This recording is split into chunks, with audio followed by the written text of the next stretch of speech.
Assalamu alaikum. This is Nafizuddin from Dhaka, Bangladesh, and today is Wednesday, 17 July 2024, 10th Ashura, the day of Muharram. So I'm here with my mother and we are in Dhanmondi, and I'm going to recite the moon prayer. As you all can see the moon. Allahu Akbarhu, Allahumma ahillahu alayna bil amane wal imane was salamate wal islame.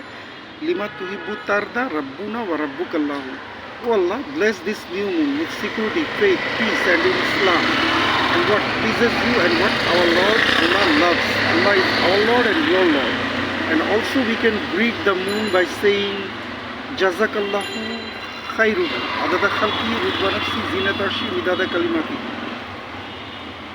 So, and also we can say Allahumma inni ash'aluka min fazlika wa rahmatika fa innahu la yamlikuha illa ant. Because they have a life and Allah knows what to give them. We can only wish good for them. Thank you. Assalamu alaikum. On the 10th day of Ashura, the Muharram.